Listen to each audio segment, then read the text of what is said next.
ሻቢያ ጠቅላይ ሚኒስትር አብይ አህመድ እንደቅማል እናራግፋቸዋለን ላሉበት ንግግር ምላሽ ሰጥቷል።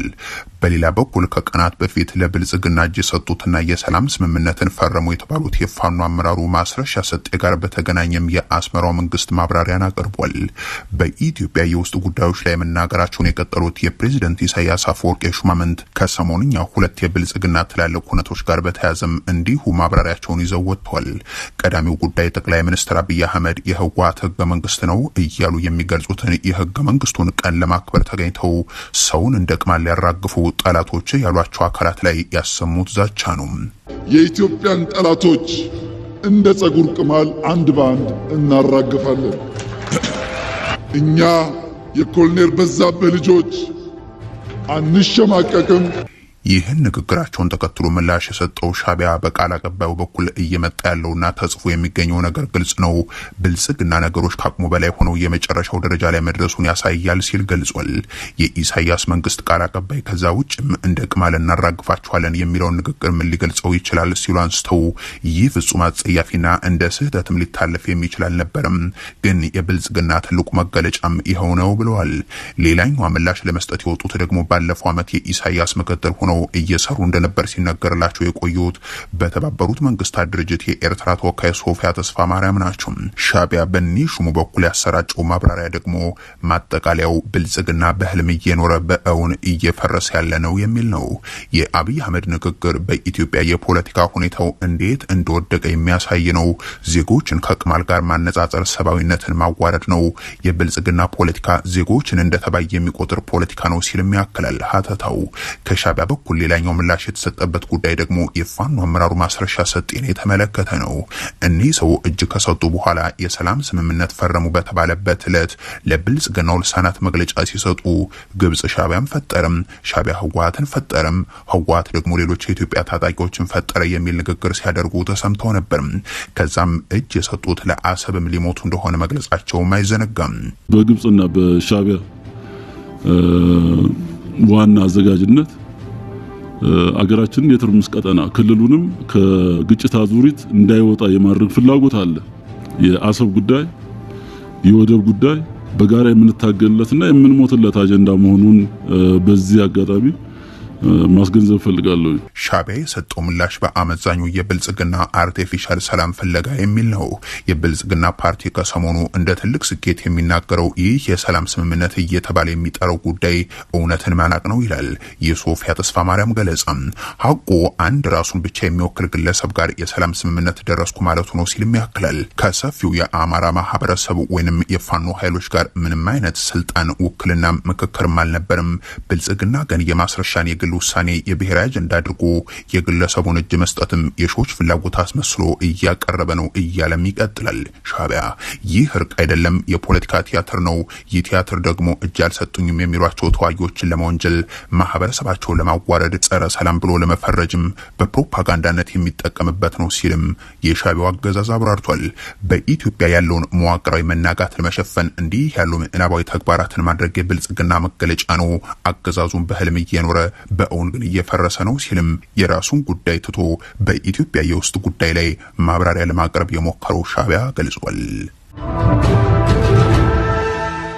አሰብ የወሎ አካል ነው ሲሉ አቶ አባዱላ ገመዳ ተናግሯል። አሰብ የኤርትራ አካል ሆኖ ያውቅም፣ እንዴት እንደሄደ አላውቅምም ብለዋል።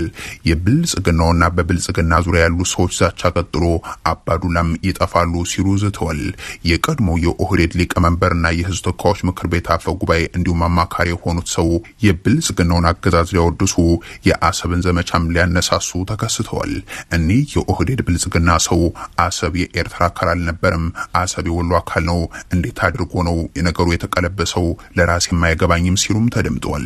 አሰብ የኤርትራ አካል አልነበረም፣ አሰብ የወሎ አካል ነው በነበረው የክፍለ ሀገር ክፍፍል ማለት ነው። እንዴት ሆኖ ነው ነገሩ በሙሉ የተገለባበጠው ለራስ የማይገባኝ።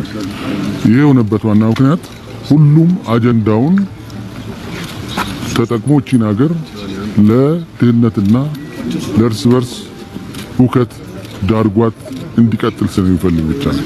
በተለያዩ አካላት በኩል በተለያየ መንገድ የሚቀርበው የታሪክ ክርክር እንደተጠበቀ ሆኖ አባዱላ እንዴት እንደሄደ አልገባኝም ያሉት ጉዳይ ግን ትኩረትን መሳቡ አልቀረም።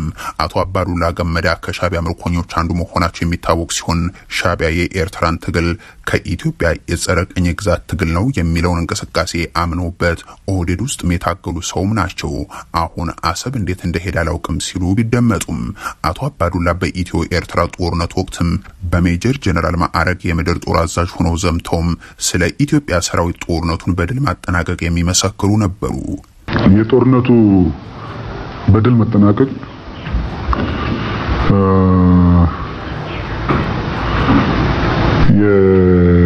የሰራዊታችን፣ የህዝባችን፣ የመንግስታችን የእንቅስቃሴ ውጤት ነው። ከጦርነቱ ማግስት የሻቢያ ወረራ ቢቀለበስም የመጨረሻው ድል ላይ ግን ሰራዊቱ እንዲመለስ መታዘዙ ልክ አይደለም ካሉ አካላት ጋር በገዢው ፓርቲ ውስጥ በተፈጠረ መከፋፈል ወቅት ብዙዎቹ ገሸሽ ሲደረጉ አባዱላ ገመዳ ግን ስልጣን እየዳበረላቸው ነው የሄደው። ይህም በድል ነው የተቋጨው የሚሉት ጦርነት ላይ ሰራዊቱ ወደ አሰብ እንዳይሄድ መመለሱን ከሚደግፉት ወገን እንደነበሩ የሚያመላክት ይሆናል። ያኔው ታጋይ የሽግግር ወቅት የጦር አዛዥ ኢህአዴግ ውስጥ ደግሞ የፖሊት ቢሮም የማዕከላዊ ኮሚቴም አባል በሀገራዊ ውሳኔዎች ላይም ከፍተኛ ተሳትፎና ሚና የነበራቸው አቶ አባዱላ ገመዳም ዛሬ ደግሞ አሰብ እንዴት አድርጎ የኤርትራ እንደሆነ አላውቅም ሲሉ ተሰምቷል። ሌላኛው የአሁኑ የአቶ አባዱላ ገመዳ ገለጻ ደግሞ የለውጡ ያሉት ያለፉት 7 ዓመታትን ሁነት የማይገመትና የማይታመን ብልጽግናና ልማት የመጣበት ነው ሲሉ የገለጹበት ነው። ነገር ግን ይህንን ስርዓትና ለውጥ ለማደናቀፍ የሚጥሩ አካላት እንዳሉ በመጥቀስ ሀገራዊ ለውጥ ምክንያት እየተሻሻሉ በመጡበትና እየተለወጡ በሄዱበት ሊገመቱ የማይችሉ የልማት ስራዎች እየተሰሩ ባሉበት ህዝብን ተጠቃሚ የሚያደርጉ እንቅስቃሴዎች እየጎሉ በመጡበት ይህንንም ወደ ኋላ ለመመለስ የሚደረጉ ጥረቶች አሉ። የአቶ አባዱላ ገመዳ የዛሬ ንግግር ከ20 ዓመታት በፊት ያደርጉት ከነበረው ንግግር ጋር ተደራሲው ይቀየር እንጂ ተመሳሳይ ነበርም። ለአብዮታዊ ዲሞክራሲያችን እንቅፋቱ የጥበትና ትምክህት ኃይሉ ነው ይሉ ነበርና የአብዮታዊ ዲሞክራሲያዊ ስርዓት እንገነባለን ብለናል። ይሄ ስርዓትም ጠባብነት አደናቃፊ ሆኖ ይገኛል። አንዳንዱ ጋር ደግሞ ትምክህተኝነት ለምንገነባው ስርዓት የሚያደናቅፍ ሆኖ ይገኛል።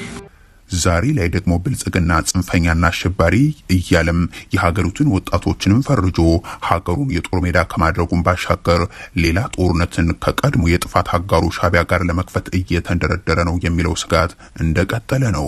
ብልጽግና ለዚህ ግብዓት የሆነው ዘንድም ነፍሳትንም የዱር እንስሳትንም በምሳሌነት እያነሳ ሲዝት ከሰሞኑ ታይቷል። አቶ አባዱላ ገመዳም በስም ያልጠቀሷቸውን አካላት እነሱ ይጠፋሉ ሲሉ የራሳቸውን ዛቻ አቅርበዋል።